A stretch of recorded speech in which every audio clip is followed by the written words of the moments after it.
God! It was so dark, so black, so thick, I could not breathe. I was on my last breath. Please! Paul Verheiden fights for his life inside a burning plane. I was on the go team. It was terrible when I got there. The wreckage was strewn over a large area. The plane is going down the runway, but it can't get in the air. Investigators must now solve the mystery of what went wrong aboard Delta Flight 1141. Is this it? It won't be easy. This FDR is outdated. It makes it difficult when you don't have many parameters to work with. It will require all their insight, expertise, and determination. We had to do a lot more digging.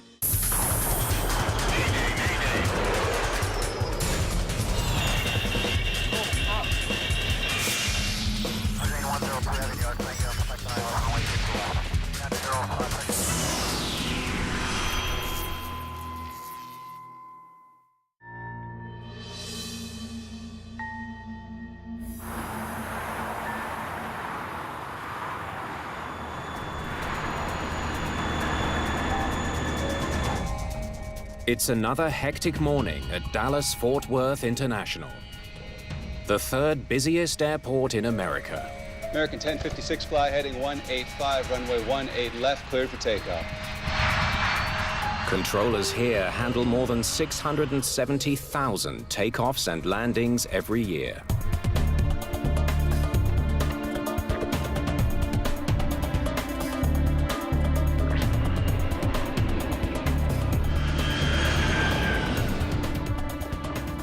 Push off at 15. Let's go tail straight back. Prepare to taxi. Call me when you're ready.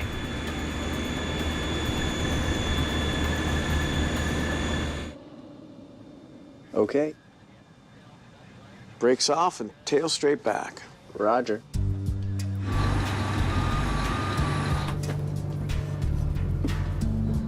The pilots of Delta Airlines Flight 1141 started their day together in Jackson, Mississippi. After a brief stopover in Dallas, they're now getting ready to pilot their Boeing 727 to Salt Lake City, Utah. Captain Larry Davis has been a Delta pilot for 23 years. I forgot to get my paycheck. Did you get yours? Yeah, I got mine. First Officer Wilson Kirkland has been with the airline for 9 years. Larry and Wilson knew each other very well, and they were very comfortable with each other. I also have to check what my upcoming schedule is. Excuse me. Can I have a coffee?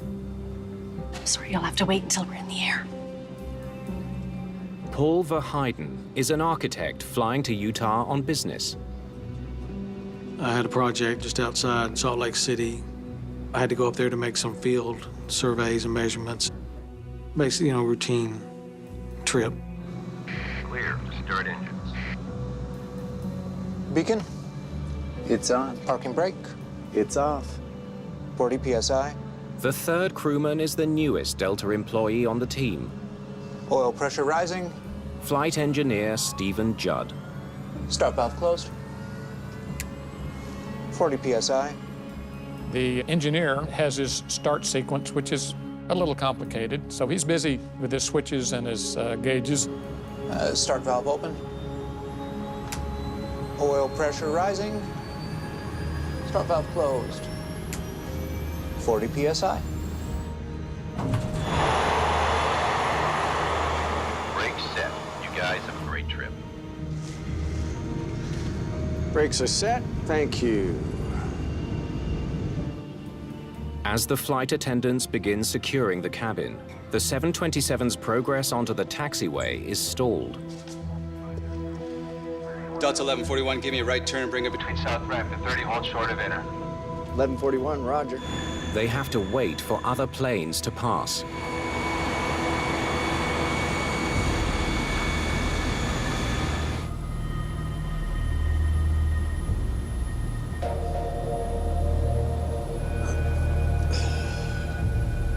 Hopefully we'll get out of here while we still have teeth in our mouths. Growing gray at the south ramp. That's Delta 1141. I guess we should shut down engine number 3. Save a few $1,000s. Shutting down one of the 727's 3 engines will save fuel while they wait. Ask him to give us a 2-minute warning to start our engines.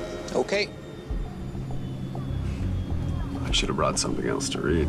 Maybe finish this before we get off the ground. It's very common to be trapped on a taxiway for long periods of time. Frequently, it's 10, 20, 30 minutes on the taxiway, especially during the big push at the big airports where they schedule the airplanes to go out at the same time. Dixie Dunn is a senior flight attendant with more than 30 years in the job. Gentlemen, how's it going in here? We're gonna go all the way down there, and once all those planes are gone, we can go too. What kind of birds are those? Egrets, or whatever you call them. Are they? Think so. They're cousins to the ones by the sea.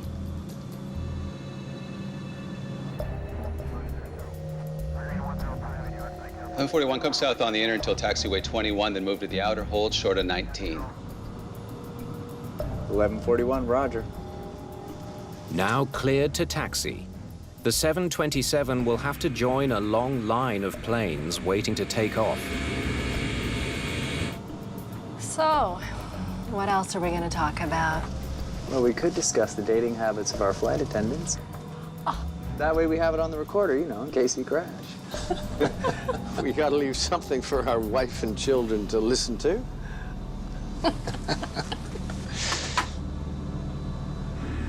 Good morning, ladies and gentlemen. We are number 4 for departure. Flight attendants, prepare the cabin, please. We are ready. Thank you. Well, might as well start.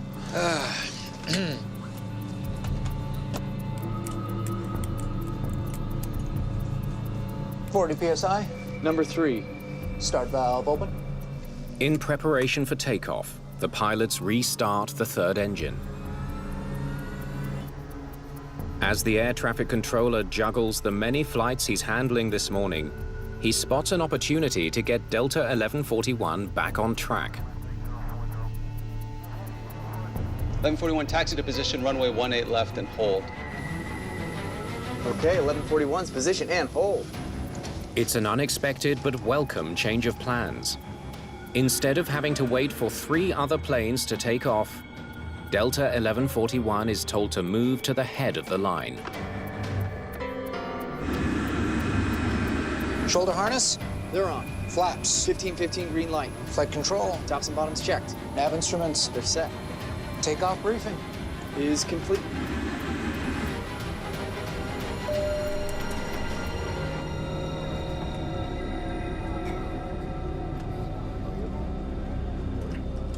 Oh, finally.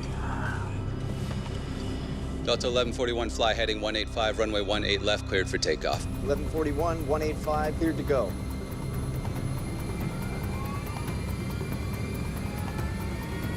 Power set. Engine instruments look good. Finally, Delta Flight 1141 is on the roll.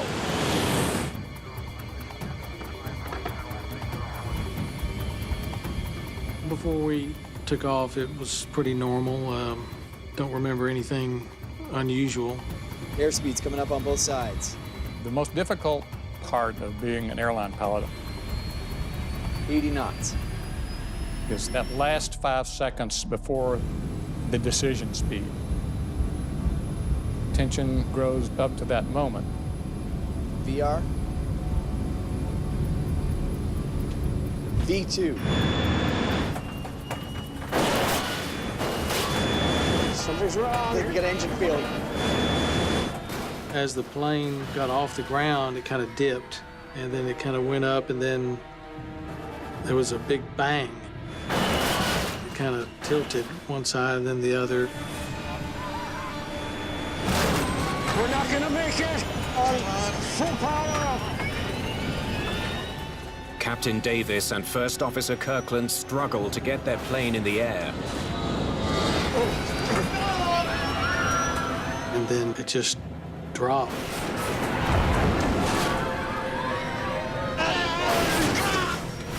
And hit the ground. Shaking, shaking, and everything kind of flying around, and people hollering and screaming.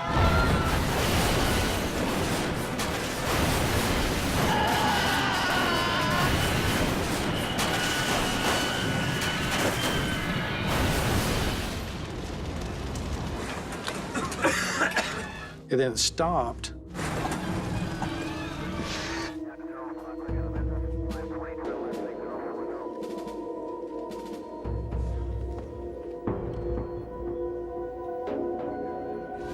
I thought, we have crashed. 108 people are now desperately trying to get out of a plane that's filling up with smoke and fire. Every passenger and crew member, including the pilots, on board Delta Flight 1141 have survived a crash on takeoff at Dallas-Fort Worth Airport. But now they're fighting for their lives inside the burning cabin. Then I looked over the aisle, and there was all these people, and the cabin was filling with smoke and the fire I could see outside the window. I thought, I may not get off of this thing because all these people.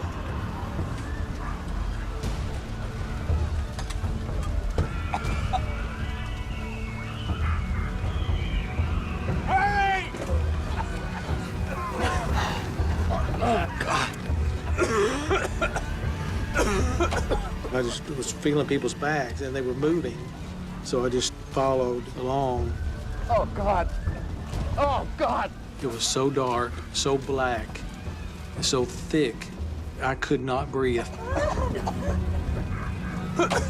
I was on my last breath. Flashing through my mind was my wife and 2 kids, and this is it. Please. And then the smoke cleared, and there was sky, and we were at the door.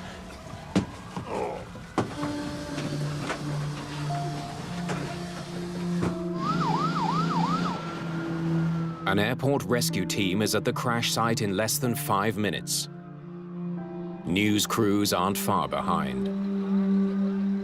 I looked back, and I could see tattered clothes and some blood on some of the stewardesses. Meanwhile, the plane was burning up. Along with the pilots, Paul Verheiden is one of 94 people who make it off the burning plane alive. 14 others, including flight attendant Dixie Dunn, die, unable to escape the smoke and flames. Something that I realized was life is not guaranteed. None of us really know what's going to happen.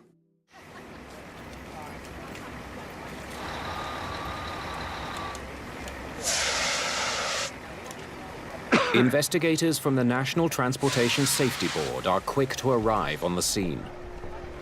The smell is the first thing that jumps out at you, and it's the smell that gets to you more than anything. Specialist Jim Cash is one of the first investigators to get to Dallas-Fort Worth Airport. I was there while it was still smoking.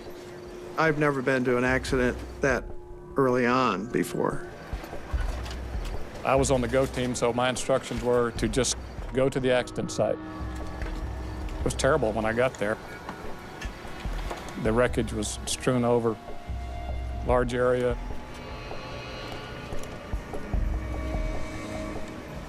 Investigators begin examining the scorched remains of the Boeing 727. They need to understand why it failed to get airborne. It is a long runway. There was no weather at the time. There was no reason he shouldn't have gotten off. So we knew there was something wrong with either the airplane or configuration. Now we're getting somewhere. Within hours, workers recover the plane's black boxes and send them to an NTSB lab. Make sure you get those to DC ASAP. The flight data recorder or the cockpit voice recorder are the most important things. Both of them provide pieces to the puzzle that the investigators need to kind of get the whole picture of what's going on. With the recorders on their way for analysis, investigators continue searching for clues at the crash site. We want to walk the accident site because we want to see if there's any evidence that would help us understand what happened. Take a look at this. Back of the wing here, really ground down. Get some shots of that. Skid shoe looks like it hit the ground too. This paint from the runway? Along with a scraped wing section, they find that the plane's tail skid shoe also suffered damage. On the Boeing 727, it has a tail skid in the very aft part of the fuselage. And it's a little metal shoe that rides below the fuselage in case the airplane's nose is rotated up too high. You would actually hit this tail skid before you would hit the bottom of the fuselage. Let's find out where it hit. What we're really interested in is what was going on before the airplane got to its final resting point.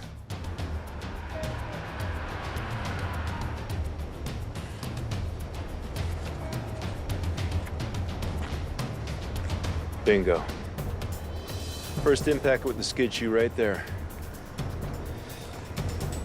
Mark and measure, please. If you just look at the geometry of the 727 to strike the tail skid, it works out to roughly a 10-degree nose-up pitch attitude. So when we looked at that mark, we knew that the airplane was at a 10-degree nose-up pitch attitude at that point along the runway. It's a puzzling discovery. 10 degrees nose up should allow a 727 to climb out safely. Why didn't it this time?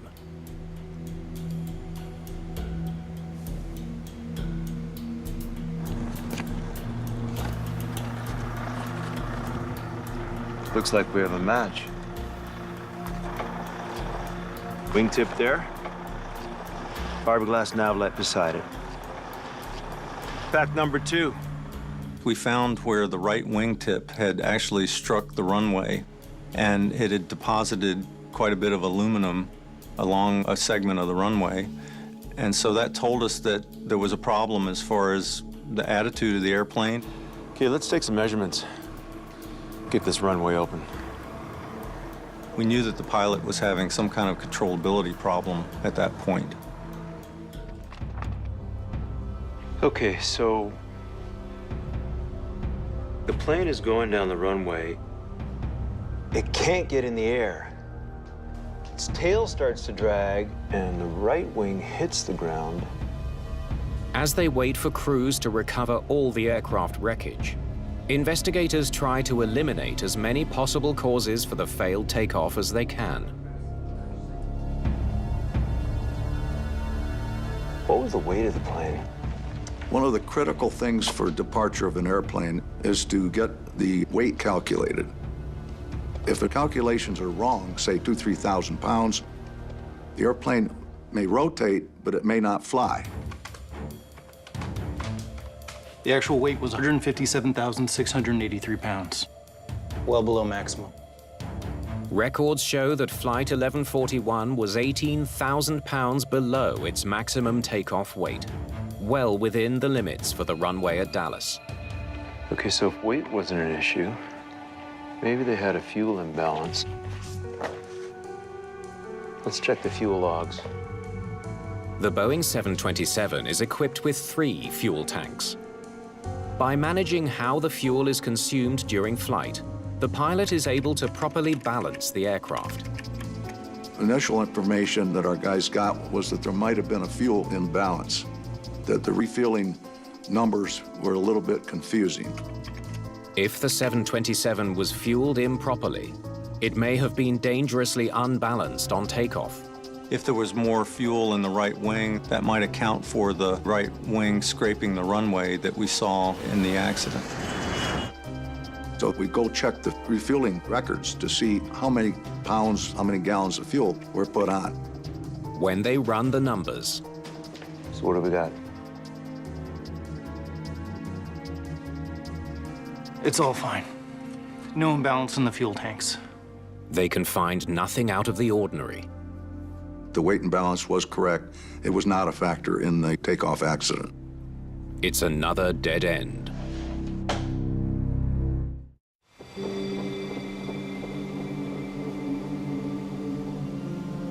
Air crash investigators in Dallas are trying to figure out why Delta Airlines Flight 1141 crashed on takeoff.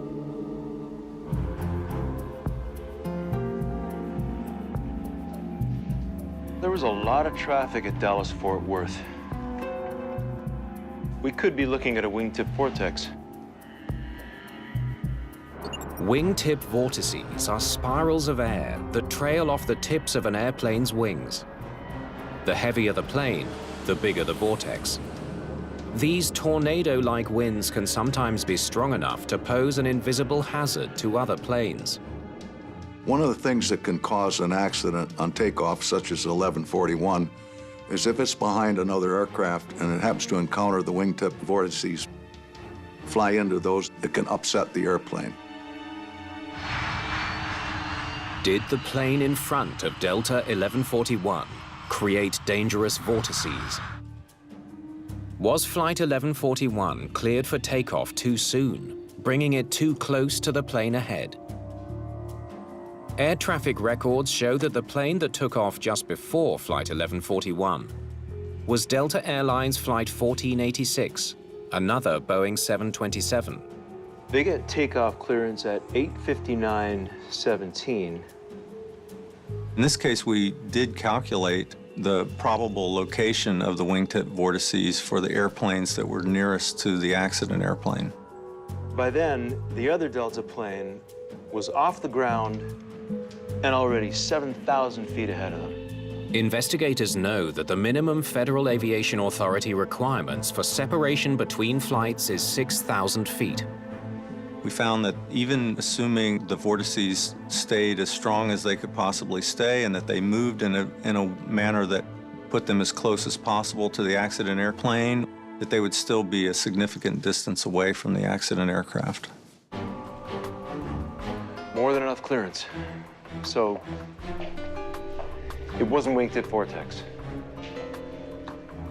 We determined there was no effect of the wake vortex on this airplane to cause it to crash.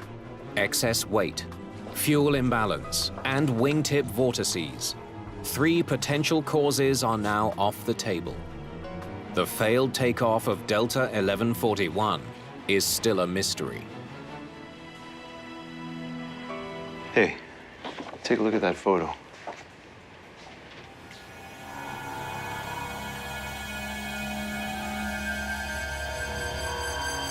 It looks like the flaps weren't extended.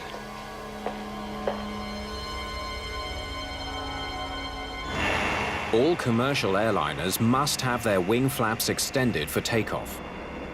Without the flaps, the wings cannot generate enough lift to carry the plane skyward. We had to do a lot more digging. Investigators now have their hands on critical performance data, the readouts from the plane's flight data recorder. They hope these can confirm their suspicion that the flaps on this flight were not extended on takeoff.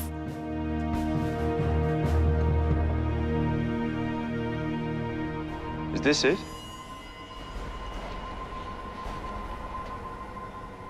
But as they scan the numbers, they soon realize the data they need simply isn't there. This FDR is outdated. The flight data recorder is an older model, a Lockheed 109D. It captures very little information. The recorder is kind of basic and it just has your basic flight parameters, airspeed, altitude, heading, basic engine parameters. There's no information regarding the flaps at all. The data available can't help them prove the only working theory they have. It makes it difficult when you don't have many parameters to work with. We need to speak to the crew.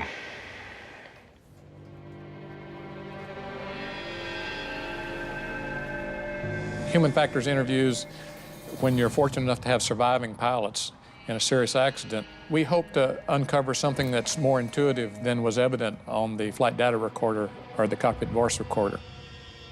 Investigators meet with Delta Captain Larry Davis and his lawyer, along with a representative from the pilots' union. Thank you for coming, everyone. As a Delta person, I was terribly embarrassed that we had let down the traveling public with this accident. So I can only imagine what the pilots of 1141 must have felt like. Must have been terrible.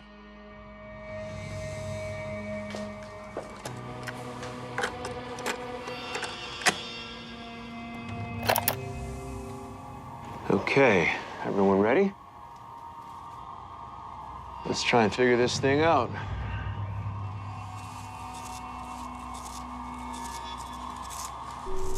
Part of the union rep's job is to defend the pilots from any unjust accusation. Now, Captain Davis, just tell me what happened. Back in the 80s, Airline Pilots Association had seen many of the investigations quickly dismissed as pilot error.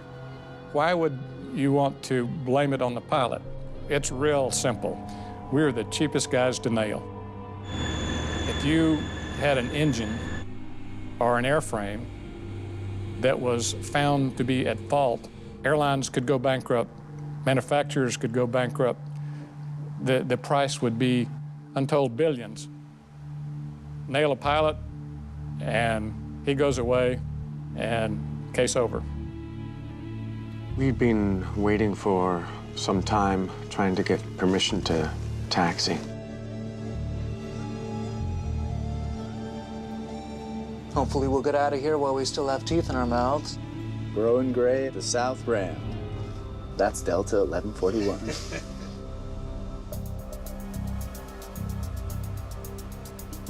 Investigators want to get as many details as they can from the captain, including what he recalls about the wing flaps. Lots of traffic waiting to get out. Definitely a hurry up and wait kind of day. Now, do you remember if you extended the flaps? Of course we did. Okay, great. Now, is there anything else you might remember? There was something. Just when the main gear left the ground, I heard 2 explosions. A revelation from the captain of Delta Flight 1141 about hearing explosions on takeoff takes the investigation in a new direction.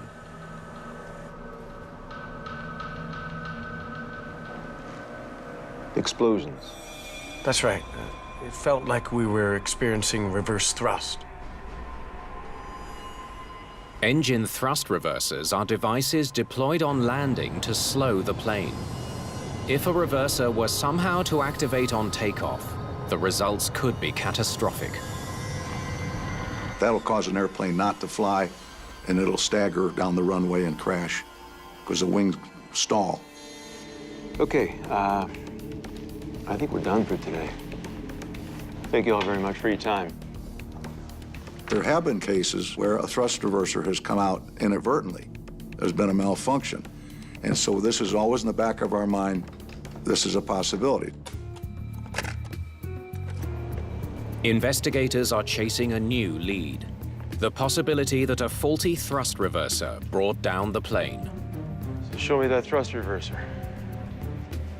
What they need now is hard evidence that can prove or disprove the theory.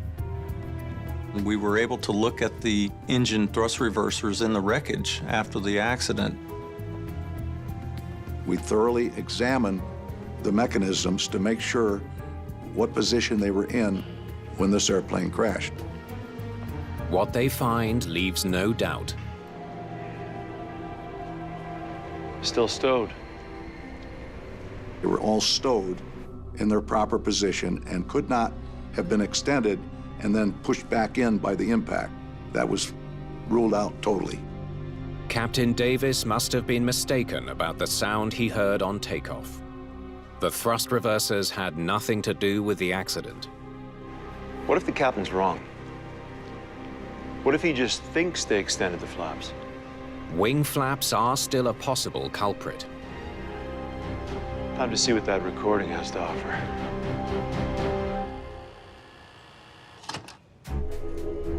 Crash site wreckage suggests the 727 may not have been properly configured for takeoff. Okay, you ready? But is there anything on the recording that can back up that theory? I forgot to get my paycheck. Did you get yours? Yeah, I got mine. They should be focused on the flight, not talking about paychecks. When we finally listened to the voice recorder that afternoon, there was some extraneous conversations on their long taxi out. Hopefully we'll get out of here while we still have teeth in our mouths. Growing gray at the south ramp. That's Delta 1141. The conversation sounds casual. Investigators are surprised to hear it continue. Gentlemen, how is it going in here? Is that the flight attendant? And what is she doing in there now? What kind of birds are those? Egrets, or whatever you call them. Are they? I think so. They're transits to the ones by the sea. Sitting in the cockpit talking about birds. The pilots are not allowed to have non-pertinent conversations from taxi, takeoff, up to 10,000 feet. In this case, we were pretty amazed at the lack of discipline in the cockpit during taxi prior to takeoff. That way we have it on the recorder, you know, in case we crash. We gotta leave something for our wife and children to listen to. Good morning, ladies and gentlemen.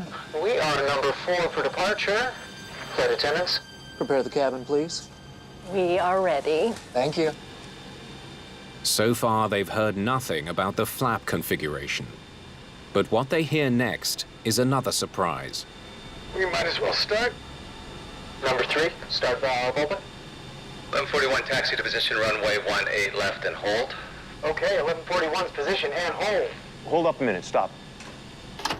Here's where the controller bumps them into first position, and they've just restarted the engine. They're gonna have to rush to get airborne. In the course of about 90 seconds, they were to start the engine, finish the taxi checklist, do the before takeoff checklist, and take off.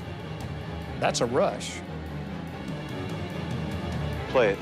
Were the pilots so rushed that they overlooked an essential item on their checklist, extending the flaps? Shoulder harness. They're on. Flaps. 15-15 green light. Wait, stop. Clear as day. Flaps extended to 15 for takeoff. What's going on here? So they did get a little rush there, and it was attributed to having the flight attendant in the cockpit and the casual conversations that were going on. And they hit all the items on the checklist. You could go right down the checklist, and they got them all. Once again, the no flaps theory is in question. But investigators may have a way to resolve the flap issue once and for all. Let's dig up the jack screws. Oh, perfect. A device called a jack screw is an integral part of the flap system. As it turns, it moves a nut that extends or retracts the flaps. We like those because most of the time they don't move during impact. If we want to determine the position of flaps, we go measure the jack screw. If the flaps were extended, this nut would have been here. We find the jack screw, we can determine where the flaps were at takeoff. That seals it. Those flaps were never extended. Everything that we examined on the flaps, the mechanisms and everything, revealed that they were all in the retracted position at impact. It's the conclusive proof they need. The flaps were not extended before takeoff. But the finding leaves them with another puzzling question. So why did the pilots think they were extended? Let's go back to the start of the takeoff checklist. The team returns to the cockpit recording, hoping to hear something that might explain the discrepancy.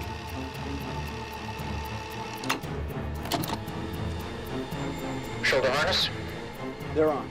Flaps. 1515 green light. Flight controls. Tops and bombs are checked. Nav instruments. They're set. Takeoff briefing is complete. That was fast.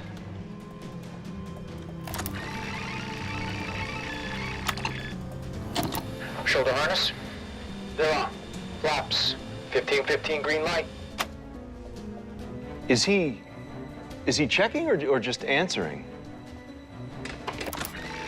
When you have a crew going through the checklist and you can listen to it on the cockpit voice recording, one of the things that you don't typically know is whether they're just confirming a setting that's already been made or if they're actually moving, say, the flap handle to a position that it needs to be in. Flaps.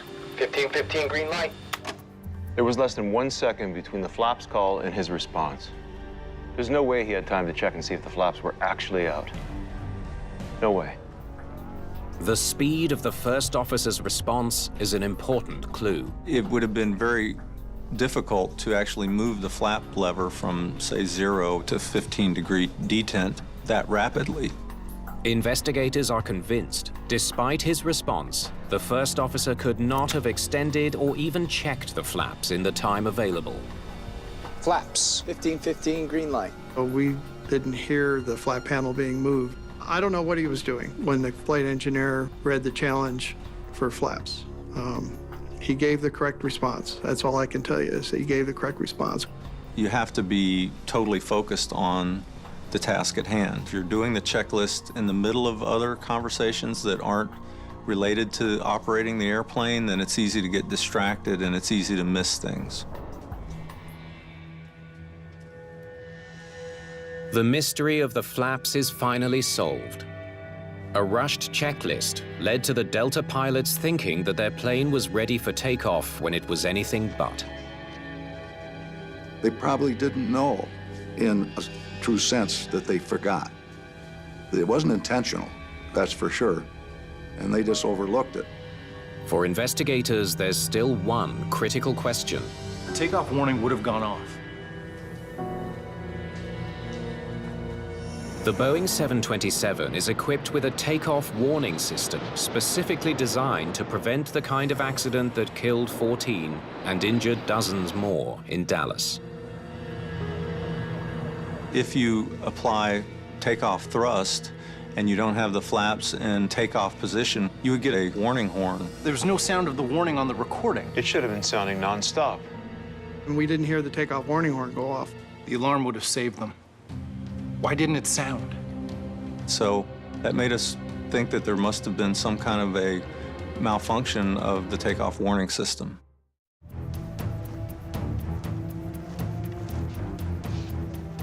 The NTSB wants to know why a critically important takeoff warning system failed on Delta Flight 1141. Let's see what happens. Testing the console that houses the alarm mechanism could provide an answer. They focus on the electronic components that are designed to trigger the cockpit warning. Here we go. There's a little switch that when they advance the throttles, this switch is supposed to activate the circuitry for the takeoff warning horn. Okay, let's reset it. Try it again. Here we go.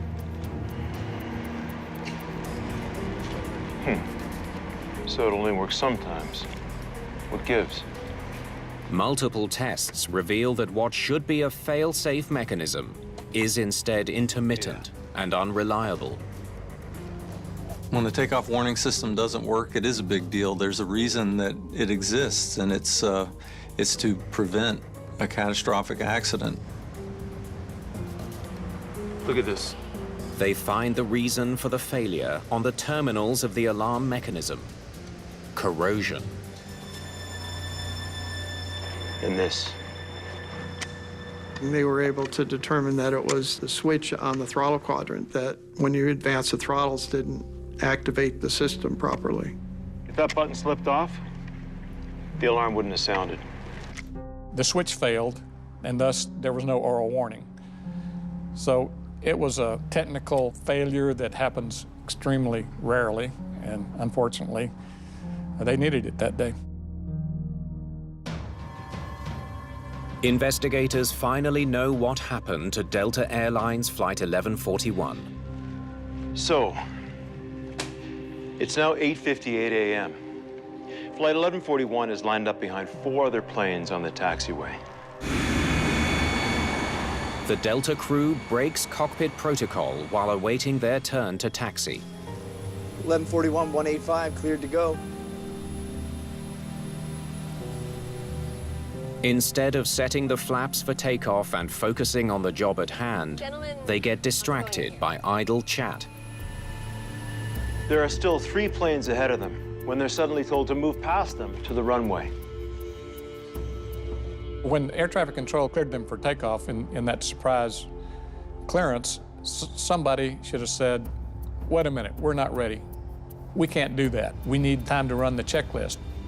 Okay, 1141's position and hold. Now they're in a rush.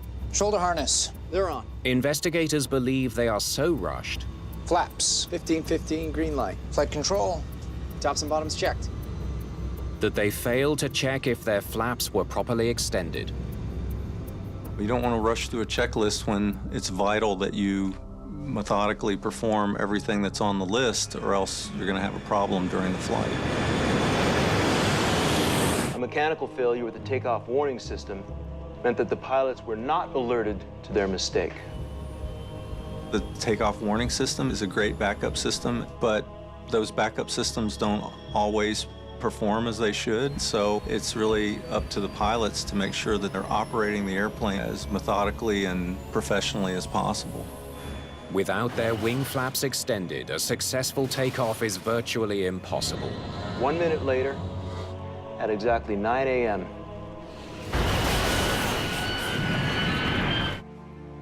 the plane crashes. Following the crash, Captain Larry Davis and First Officer Wilson Kirkland both lose their jobs at Delta. For many of the 94 survivors, including Paul Verheiden, what happened at Dallas-Fort Worth that day remains the most traumatic experience of their lives.